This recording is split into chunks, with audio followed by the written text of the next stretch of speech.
Big good one here, and eventually we will like, subscribe, share, help promote, and rank up my channel, all that good stuff.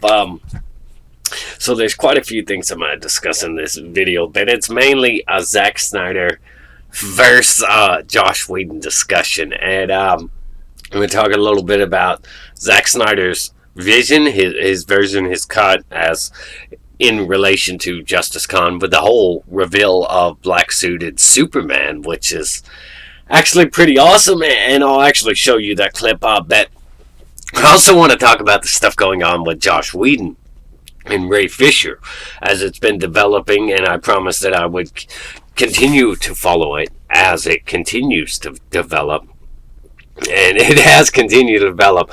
First off, Josh Whedon was supposed to have a panel at Comic-Con, and it was removed from the schedule, with Comic-Con at home going full steam ahead with its Friday series panels. A Zoom with Josh Whedon had been quietly pulled from the schedule, and there were no answers or response as to why.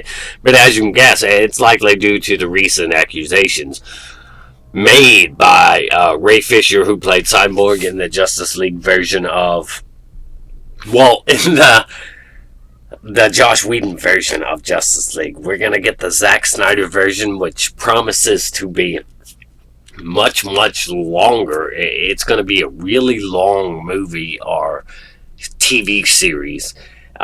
He talked to Grace Randolph about it. It's going to be really long. It's going to be quite the show. And they'll probably break it down into episodes because the nature of how long it is.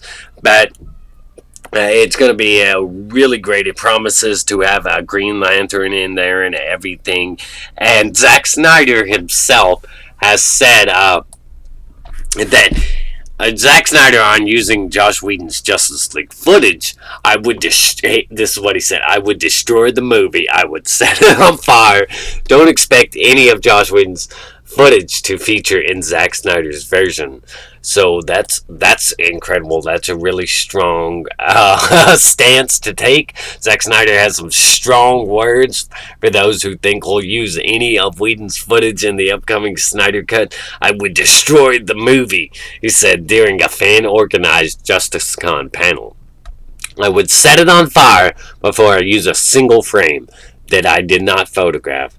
It's clear that this version of Justice League will be every bit of Snyder's cut, and he'll go to great lengths to keep it that way. He said, I would literally blow that fucking thing up. He continued, the director has built a reputation for his lengthy runtimes, and yeah, it's going to be a really long movie. It promises to have, and as you can see there, the Justice League, this black-suited Superman. And I'm not going to get more into much of this article, but I will show you that little scene here. And then I can talk a little bit about afterwards. It's going to show it in just a second. All right. The runtime is 31:35. Here it is.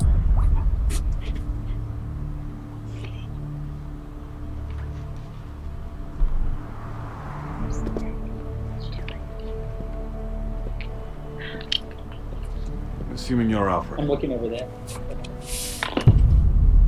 I don't have sound on, so I hope the sound is on. So, black-suited Superman. That looks awesome. That looks fantastic, and that's absolutely what I wanted from like the death and resurrection of Superman. So, it's not too long of a clip. It says, while this clip is very substantial, clocking in under 20 seconds, it certainly gives fans a tease of what's to come in the Snyder Cut. And more will be unveiled at DC Fandome. More is going to be revealed there. We'll probably, I think we're supposed to get a full-blown trailer. However, when it comes to Josh Whedon, his panel being pulled, and everything that's going on, this is what Ray Fisher actually had to say.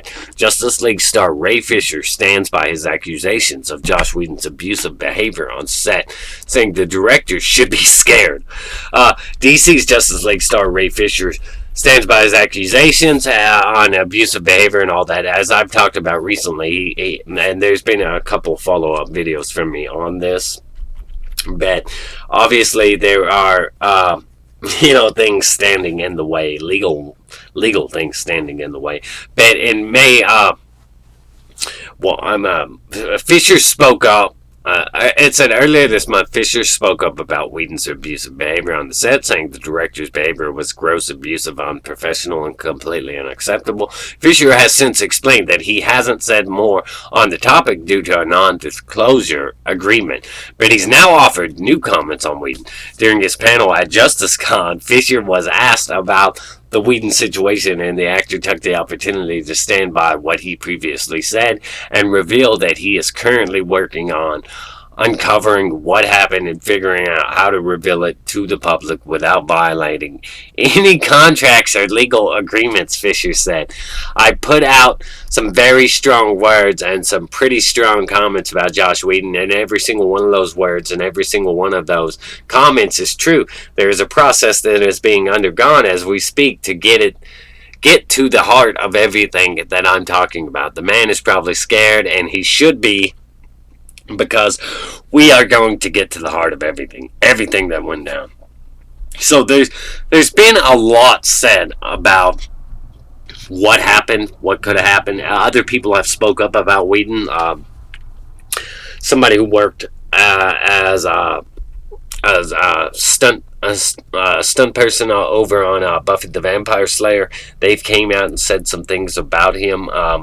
Even James Marsters, who played Spike, he didn't come out and flat out say nothing about him, but he did reveal that Josh Whedon threatened to kill him over how popular his character was, because originally Spike was meant to be killed off very early, but the character was so popular, and I guess Josh Whedon was offended by how popular Spike became.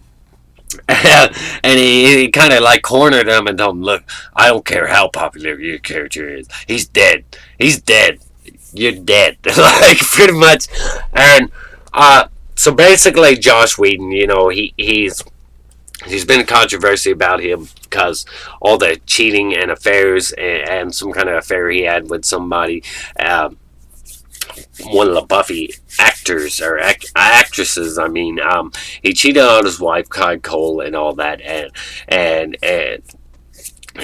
basically, from what I take away from it is that over the course of things, Josh Whedon let stuff go to his head. He let this position of power he was in, where he had favor with women, as most male feminists do.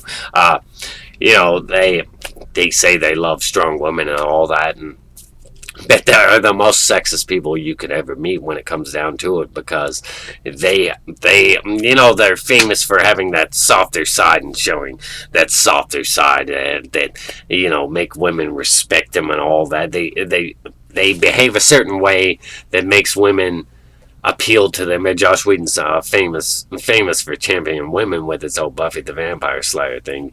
But that basically led to him getting a lot of sex, and it went to his head, him probably treating women like objects and all that, because he was in such a position of power where he had power over so many other people and so much pull that he became the thing that he claimed to hate or whatever. Or maybe it was always like that from the start, but male feminists have a lot of skeletons in the closet, and they're usually the most sexist people on the face of the earth. I'm somebody who's a big fan of all of Josh Whedon's shows and his movies and stuff. I think he's great as a creative person, but as a person, there's quite a lot of questionable things about him when it comes to the person he is in reality, aside from the creative person within him. But this is everything that's going on. Apparently Josh Whedon's got to be terrified because Ray Fisher may not be able to say anything, but what he said may be enough for other people to continue to say things, such as the stunt actor, the stunt double or whatever, that claimed that she was pretty much she was told to end her relationship that she had with another person on the show, on the crew, or leave the show, be fired. I believe I remember, if I remember correctly, that's how it's said to went down. Anyways, Let me know what you think about all this stuff. And aside from the Ray Fisher, Josh Whedon stuff, the Zack Snyder stuff is incredibly awesome, and I'm greatly looking forward to his version, his vision. I never thought I would actually be so excited for his version or his vision when people were like, doing the whole release the Snyder Cut movement. I wasn't really on board. I wasn't 100% sold or sure on it, and I really started to question the reality of it because they just wouldn't do it. But then again, they're a big studio, and who expects them to really listen to fans or anything anyway? And this is something that is absolutely exceptional. I've got to give the release the Snyder Cut movement props. I've got to give Zack Snyder props on this, even though I'm not particularly fond of his handling of the Batman v Superman thing. I'm not really fond of that, but I am greatly looking forward to his version of the Justice League and seeing where he takes it, what he does with it, because seeing that black suited Superman man and knowing that there's going to be a Green Lantern involved, and finally getting a Darkseid, Darkseid in live action on the big screen is just something I wanted forever. Big good one here. Eventually I'll keep following this Ray Fisher, Josh Whedon thing as it develops. But I'll have another video up at 11 a.m. and another one at 2 p.m. Stay awesome. Rock on.